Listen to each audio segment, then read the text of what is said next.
Hello guys, இன்னைக்கு நான் ஒரு முக்கியமான விஷயத்தை பற்றி பேச போகிறேன். நருட்டோ பற்றி தான். பேசணுமா வேணாமான்னு டவுட்லேயே இருந்தேன். சரி, நான் உங்கள்கிட்ட பேசாமல் யார்கிட்ட பேச போகிறேன், அதுக்கு தான் இந்த முடிவுக்கு வந்துட்டேன். ஆனால் ஒன்று, நருட்டோ பார்க்காதுங்க, தயவு செய்தே ஸ்கிரிப்ட் பண்ணிட்டு போயிருங்க. உங்களுக்கும் இதுக்கும் சம்மந்தம் கிடையாது. நீங்கள் கோச்சிக்கிட்டாலும் பரவாயில்ல. என்னங்கிறத வீடியோக்குள்ளே போகலாம். எபிசோட் நம்பர் 133 பார்த்துருப்பீங்க. ஜிராயாவோட டெத். என்ன சொல்கிறது, எதிர்பார்க்கவே இல்லைங்க. ரொம்ப கஷ்டமாக இருக்குது. நருட்டோ பத்திரிக்கும் நருட்டோ, ககாஷி, ஒராச்சிமாரோ, லீ அவங்கெல்லாம் ஒரு எய்முக்காக போராடினாங்க. சரி, ஓகே. ஆனால் ஜிராயுக்கு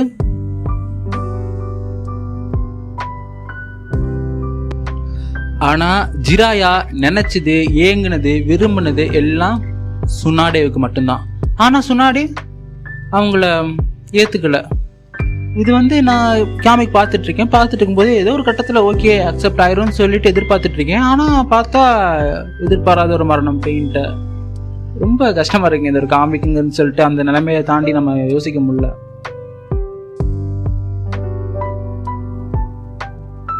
ஆனா ஒரோச்சிமாரோ அப்பவே சொன்னான், அந்த சின்ன பையன் பார்க்காத ஓட்டுரு ஜிராயிட்ட. ஆனா என்ன பண்றது, சின்ன பையன் சொல்லிட்டு பாம்புக்கு பாலூட்டி வளர்த்துருக்கான். அந்த வளர்த்த கடை மார்பிள படித்துன்னு சொல்றாங்களே, அது மாதிரி தாங்க. இதுக்கு முன்னாடி ஆசுமா டெத்தே கொஞ்சம் ஓரளவுக்கு உளிக்கிருச்சு.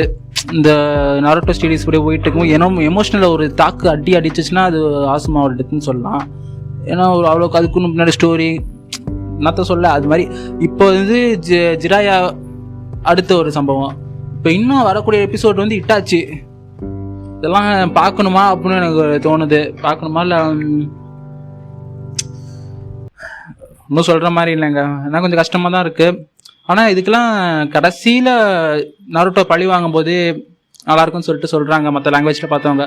பார்ப்போம் பொறுத்திருந்து. அண்ட் தென் இது மாதிரி கீப்பிங் ஆன் நருட்டோட அப்டேட்ஸ், ஃபேக்ட்ஸ் தெரிஞ்சுக்க நம்ம சேனலில் லைக், ஷேர், கமெண்ட், சப்ஸ்கிரைப் பண்ணுங்கள். And then by from